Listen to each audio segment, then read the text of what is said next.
मेरे प्यारे देशवासियों, नमस्कार। आप सब लॉकडाउन में इस मन की बात को सुन रहे हैं। इस मन की बात के लिए आने वाले सुझाव, फोन कॉल की संख्या सामान्य रूप से कई गुना ज्यादा है। कई सारे विषयों को अपने अंदर समेट आपकी यह मन की बातें मेरे तक पहुंची हैं। मैंने कोशिश की है कि इनको ज्यादा से ज्यादा पढ़ पाऊं, सुन पाऊं। आपकी बातों से कई ऐसे पहलू जानने को मिले हैं जिन पर इस आपाधापी में ध्यान ही नहीं जाता है। मेरा मन करता है कि युद्ध के बीच हो रही इस मन की बात में उन्हीं कुछ पहलुओं को आप सभी देशवासियों के साथ बांटूं। साथियों, भारत की कोरोना के खिलाफ लड़ाई सही मायने में पीपल ड्रिवन है। भारत में कोरोना के खिलाफ लड़ाई जनता लड़ रही है, आप लड़ रहे हैं। जनता के साथ मिलकर शासन प्रशासन लड़ रहा है। भारत जैसा विशाल देश जो विकास के लिए प्रयत्नशील है, गरीबी से निर्णायक लड़ाई लड़ रहा है। उसके पास कोरोना से लड़ने और जीतने का यही एक तरीका है। और हम भाग्यशाली हैं कि आज पूरा देश का हर नागरिक, जन जन इस लड़ाई का सिपाही है, लड़ाई का नेतृत्व कर रहा है। आप कहीं भी नजर डालिए, आपको एहसास हो जाएगा कि भारत की लड़ाई पीपल ड्रिवन है। जब पूरा विश्व इस महामारी के संकट से जूझ रहा है, भविष्य में जब इसकी चर्चा होगी, उसकी तौर तरीकों की चर्चा होगी, मुझे विश्वास है कि भारत की ये पीपल ड्रिवन लड़ाई, इसकी जरूर चर्चा होगी। पूरे देश में, गली मोहल्लों में, जगह जगह पर आज लोग एक दूसरे की सहायता के लिए आगे आए हैं। गरीबों के लिए खाने से लेकर राशन की व्यवस्था हो, लॉकडाउन का पालन हो, अस्पतालों की व्यवस्था हो, मेडिकल इक्विपमेंट का देश में ही निर्माण हो। आज पूरा देश एक लक्ष्य, एक दिशा, साथ साथ चल रहा है। ताली, थाली, दिया, मोमबत्ती, इन सारी चीजों ने जो भावनाओं को जन्म दिया, जिस जज्बे से देशवासियों ने कुछ न कुछ करने की ठान ली, हर किसी को इन बातों ने प्रेरित किया है। शहर हो या गांव, ऐसा लग रहा है जैसे देश में एक बहुत बड़ा महायज्ञ चल रहा है, जिसमें हर कोई अपना योगदान देने के लिए आतुर है।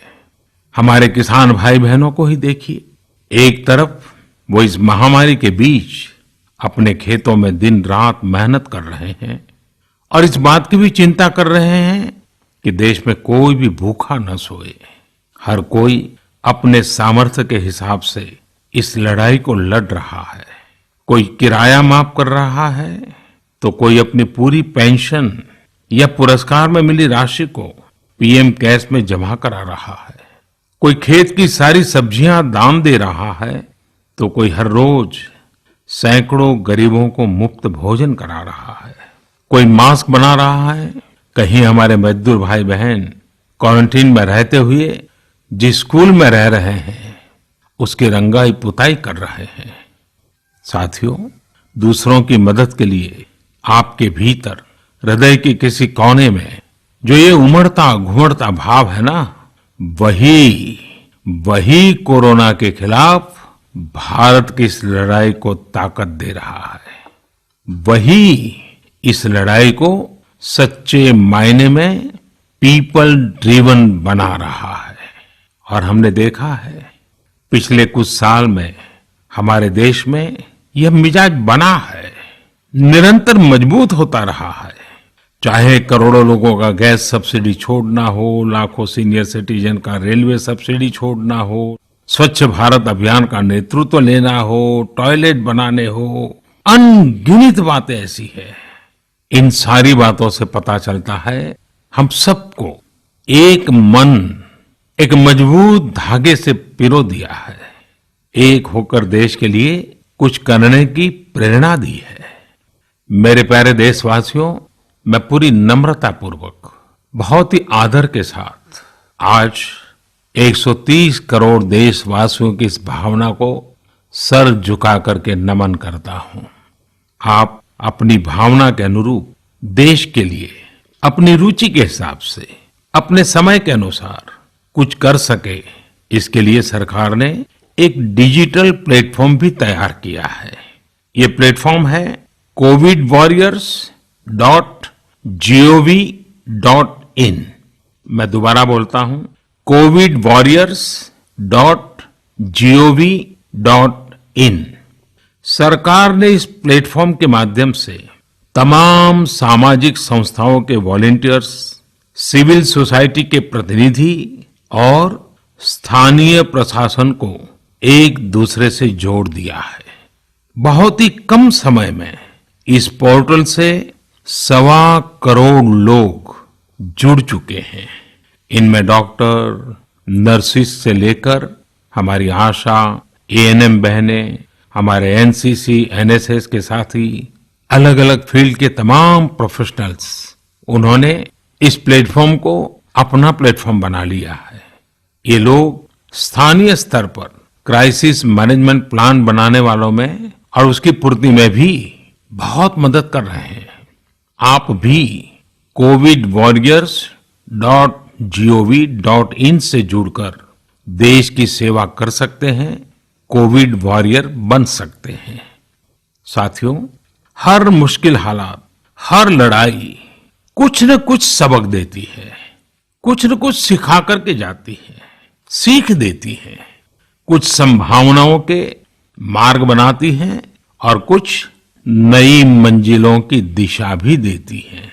इस परिस्थिति में आप सब देशवासियों ने जो संकल्प शक्ति दिखाई है, उससे भारत में एक नए बदलाव की शुरुआत भी हुई है। हमारे बिजनेस, हमारे दफ्तर, हमारे शिक्षण संस्थान, हमारा मेडिकल सेक्टर, हर कोई तेजी से नए तकनीकी बदलावों की तरफ भी बढ़ रहे हैं। टेक्नोलॉजी के फ्रंट पर तो वाकई ऐसा लग रहा है कि देश का हर इनोवेटर नई परिस्थितियों के मुताबिक कुछ न कुछ नया निर्माण कर रहा है। साथियों, देश जब एक टीम बनकर के काम करता है, तब क्या कुछ होता है, ये हम अनुभव कर रहे हैं। आज केंद्र सरकार हो, राज्य सरकार हो, इनका हर एक विभाग और संस्थान राहत के लिए मिलजुल करके पूरी स्पीड से काम कर रहे हैं। हमारे एविएशन सेक्टर में काम कर रहे लोग हों, रेलवे कर्मचारी हो, ये दिन रात मेहनत कर रहे हैं ताकि देशवासियों को कम से कम समस्या हो।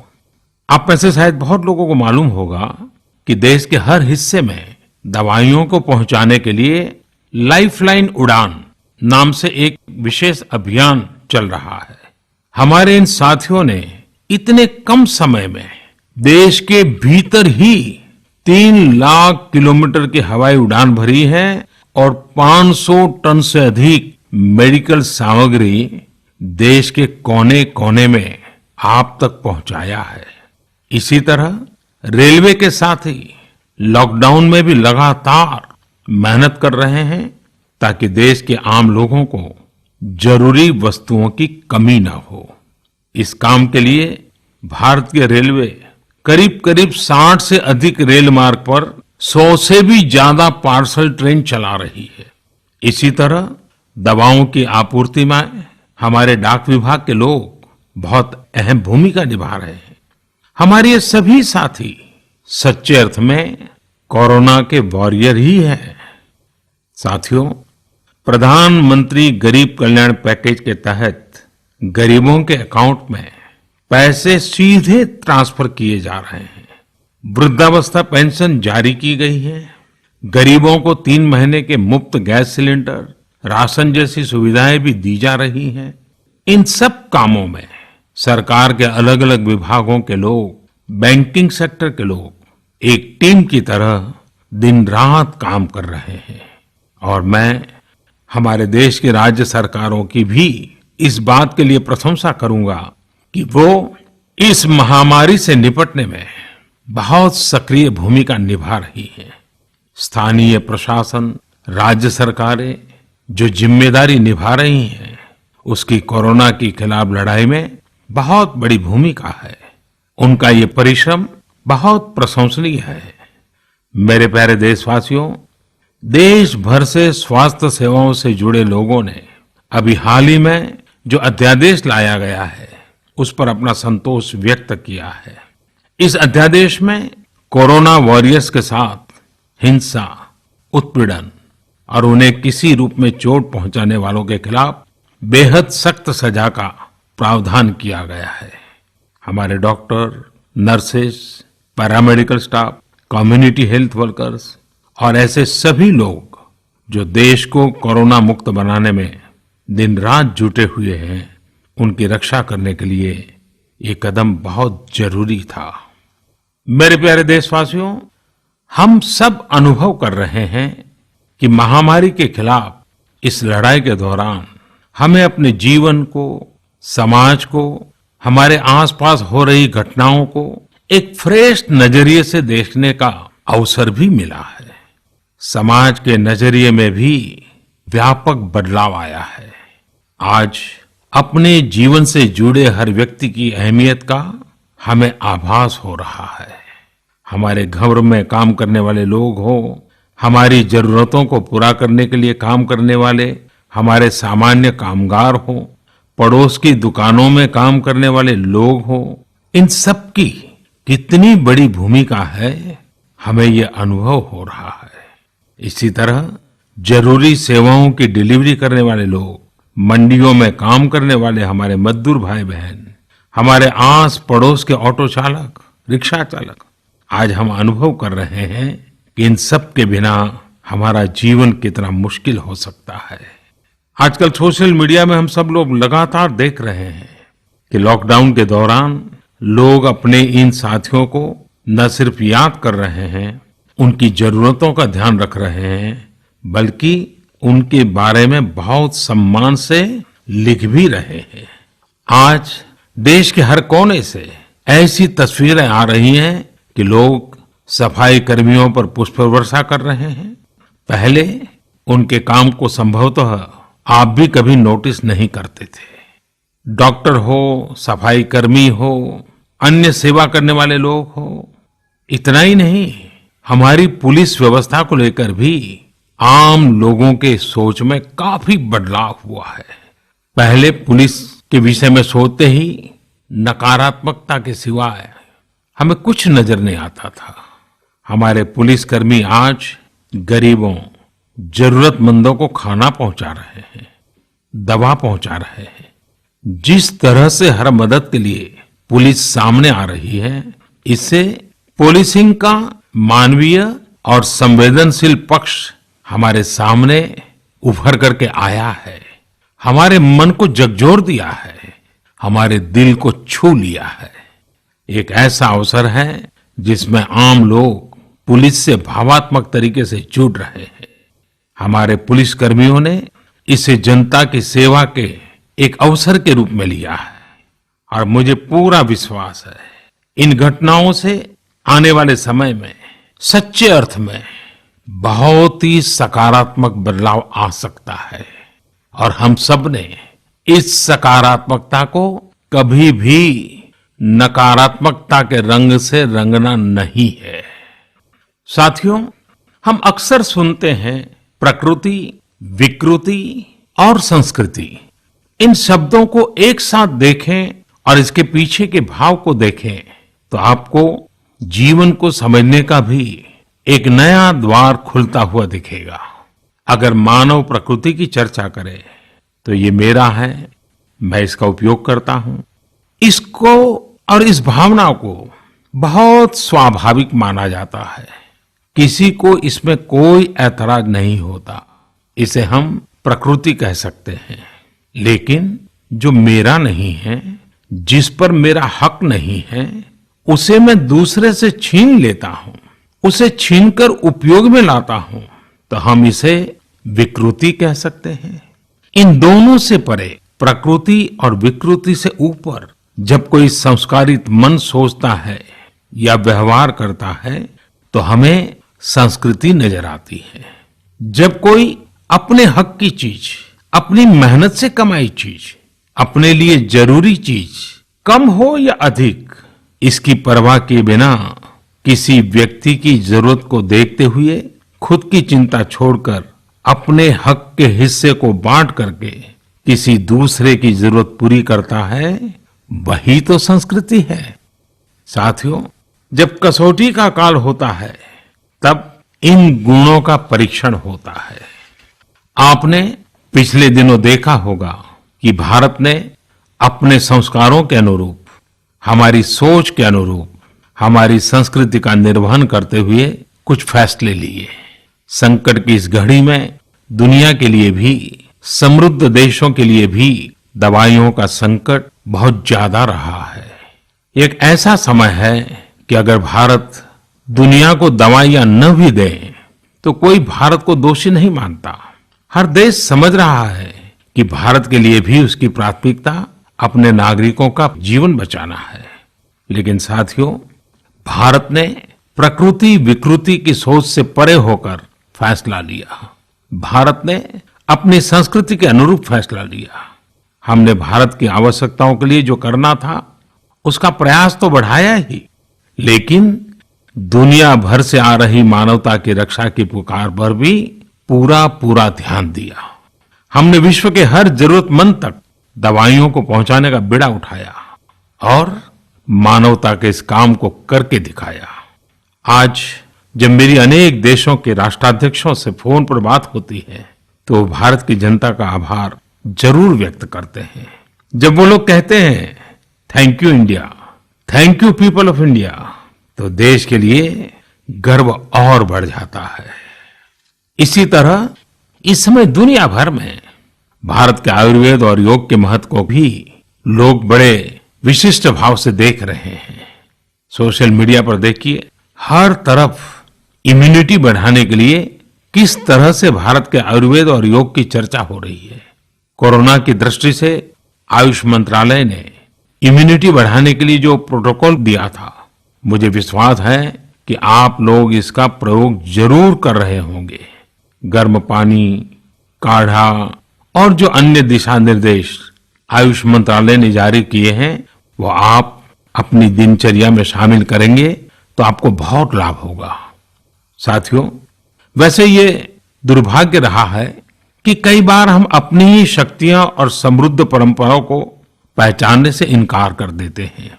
लेकिन जब विश्व का कोई दूसरा देश एविडेंस बेस्ड रिसर्च के आधार पर वही बात करता है, हमारी ही फॉर्मूला हमें सिखाता है, तो हम उसे हाथों हाथ ले लेते हैं।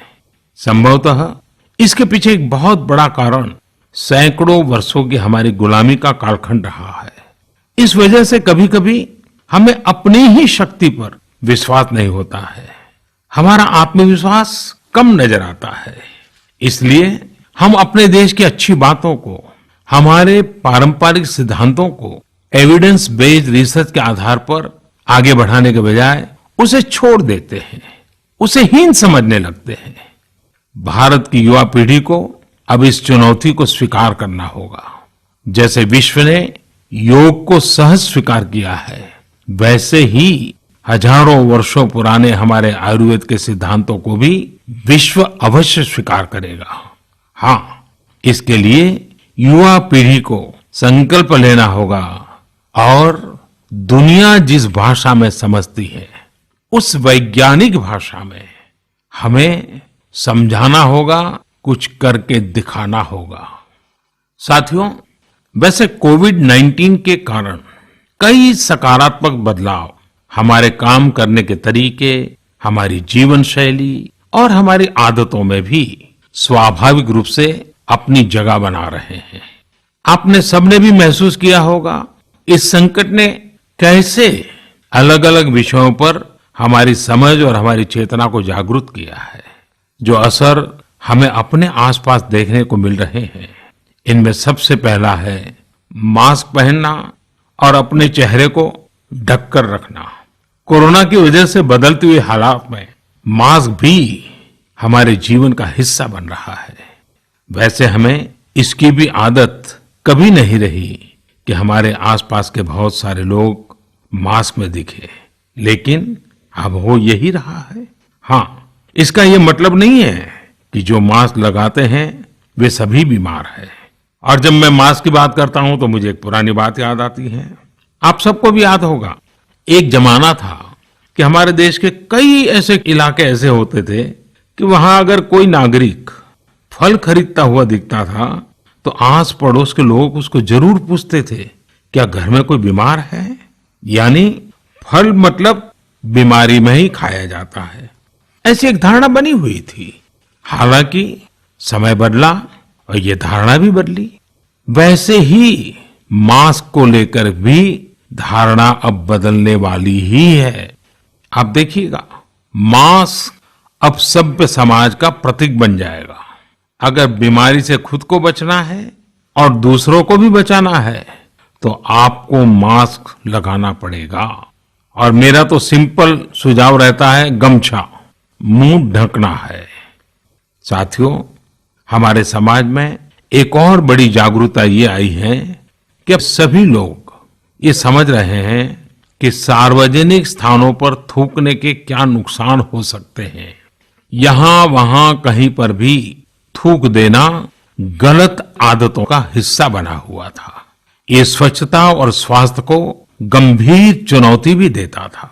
वैसे एक तरह से देखें तो हम हमेशा से ही इस समस्या को जानते रहे, लेकिन ये समस्या समाज से समाप्त होने का नाम ही नहीं ले रही थी। अब वो समय आ गया है कि इस बुरी आदत को हमेशा हमेशा के लिए खत्म कर दिया जाए। कहते भी हैं कि बेटर लेट देन नेवर। तो देर भले हो गई हो, लेकिन अब ये थूकने की आदत छोड़ देनी चाहिए। ये बातें जहां बेसिक हाइजीन का स्तर बढ़ाएंगी, वहीं कोरोना संक्रमण को फैलने से रोकने में भी मदद करेगी। मेरे प्यारे देशवासियों, ये सुखद संयोग ही है कि आज जब आपसे मैं मन की बात कर रहा हूं तो अक्षय तृतीया का पवित्र पर्व भी है। साथियों, क्षय का अर्थ होता है विनाश, लेकिन जो कभी नष्ट नहीं हो, जो कभी समाप्त नहीं हो, वो अक्षय है। अपने घरों में हम सब इस पर्व को हर साल मनाते हैं, लेकिन इस साल हमारे लिए इसका विशेष महत्व है। आज के कठिन समय में यह एक ऐसा दिन है जो हमें याद दिलाता है कि हमारी आत्मा, हमारी भावना अक्षय है। यह दिन हमें याद दिलाता है कि चाहे कितनी भी कठिनाइयां रास्ता रोके, चाहे कितनी भी आपदाएं आए, चाहे कितनी भी बीमारियों का सामना करना पड़े, इनसे लड़ने और जूझने की मानवीय भावनाएं अक्षय है।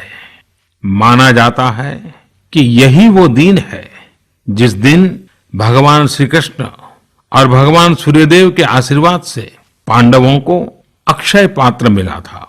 अक्षय पात्र यानी एक ऐसा बर्तन जिसमें भोजन कभी समाप्त नहीं होता है। हमारे अन्नदाता किसान हर परिस्थिति में देश के लिए, हम सब के लिए इसी भावना से परिश्रम करते हैं। इन्हीं के परिश्रम से आज हम सब के लिए, गरीबों के लिए देश के पास अक्षय अन्न भंडार है। इस अक्षय तृतीया पर हमें अपने पर्यावरण, जंगल, नदियां और पूरे इकोसिस्टम के संरक्षण के बारे में भी सोचना चाहिए, जो हमारे जीवन में महत्वपूर्ण भूमिका निभाते हैं। अगर हम अक्षय रहना चाहते हैं तो हमें पहले यह सुनिश्चित करना होगा कि हमारी धरती अक्षय रहे। क्या आप जानते हैं कि अक्षय तृतीया का यह पर्व दान की शक्ति यानी पावर ऑफ गिविंग का भी एक अवसर होता है। हम हृदय की भावना से जो कुछ भी देते हैं, वास्तव में महत्व उसी का होता है। यह बात महत्वपूर्ण नहीं है कि हम क्या देते हैं और कितना देते हैं। संकट के इस दौर में हमारा छोटा सा प्रयास हमारे आसपास के बहुत से लोगों के लिए बहुत बड़ा संबल बन सकता है। साथियों, जैन परंपरा में भी यह बहुत पवित्र दिन है, क्योंकि पहले तीर्थंकर भगवान ऋषभदेव के जीवन का यह एक महत्वपूर्ण दिन रहा है।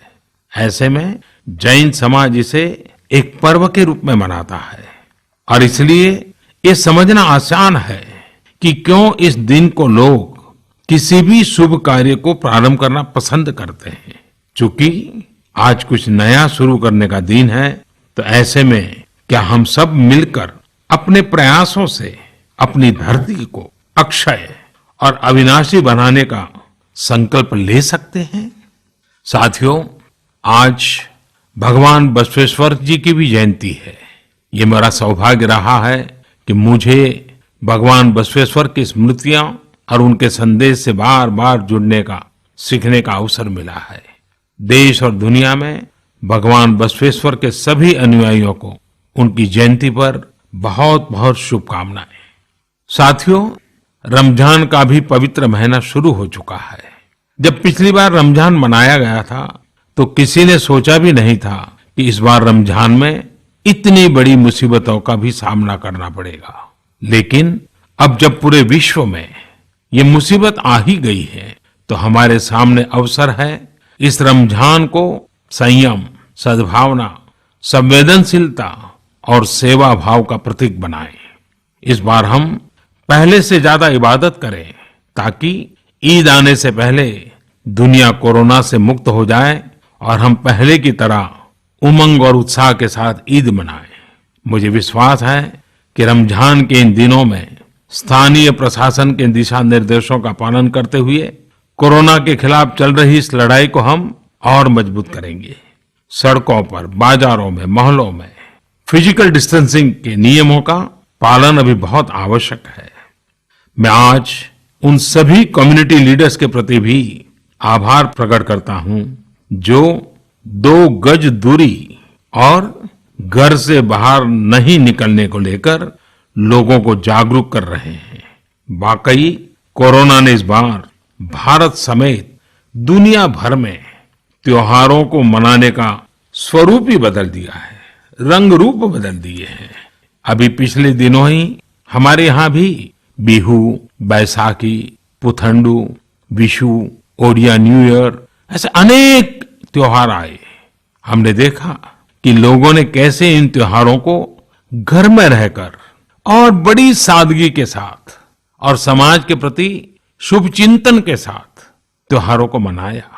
आमतौर पर वे इन त्योहारों को अपने दोस्तों और परिवारों के साथ पूरे उत्साह और उमंग के साथ मनाते थे, घर के बाहर निकलकर अपनी खुशी साझा करते थे।